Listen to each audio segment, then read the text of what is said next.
نقول لعبد الرحيم مبروك، ويمكن عاد هالمشكلة أثرت عليه وخلته ما يقدر يلعب. أبارك لك أبو علي 3 نقاط، وأيضا أبارك لك التأثير أن تشترك في هذا الوقت، تسجل، تستثمر النقص في طرفي هذه المباراة وتسجل.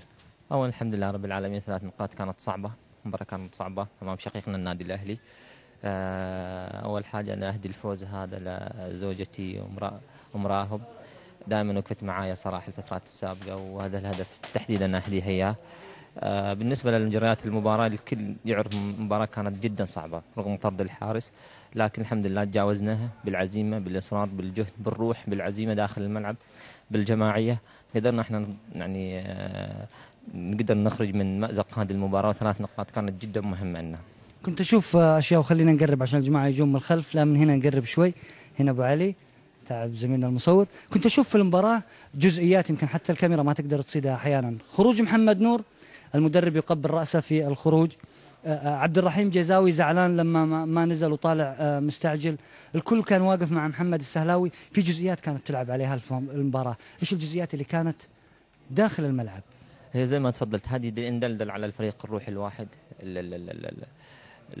كلنا يعني جروب واحد، يعني الكل لاحظ هذه الاشياء اللي انت ذكرتها داخل الملعب. احنا لعبنا على جزئيات فنيه، يمكن كارينيو اضاف لنا يعني بعض الجزئيات، انه كيف نضرب فريق الاهلاوي في العمق الدفاعي. لو لاحظت يمكن الهدف الاول والهدف الثالث من العمق الفريق الاهلاوي، كنا نستحوذ على الكره ونحاول نلعب على الكره الى الامام، يعني مفاجاه للدفاع الاهلاوي، وصار هذا في كذا كوره. حاولنا نعدل صفوفنا بعد الطرد.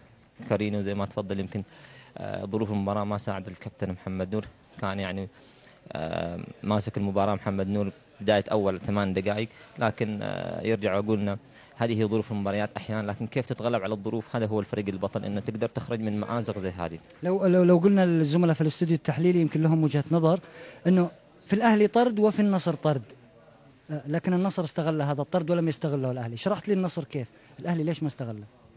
والله ما يعني هذه شيء فني، يمكن يرجع مدرب الأهلي، لكن احنا وجهة نظرنا أن احنا واجهنا صعاب كثير. لعبنا مباراة من مباريات احنا مطرودين أمام الفتح، قدرنا احنا نطلع من المأزق مباراة الفتح. أضف لذلك دافعيتنا احنا كمتصدرين، إن دافعية أكبر من الفريق الأهلاوي، إن لازم نكون احنا مركزين 100%. الشوط الثاني الكل شاف الكرة الثانية كنا نستحوذ عليها بعكس الشوط الأول، فهذا الشيء اللي احنا زادنا قوة في المباراة.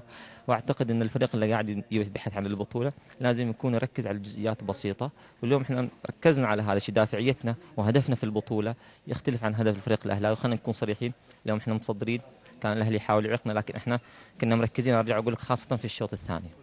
شكرا حبيبي. شكرا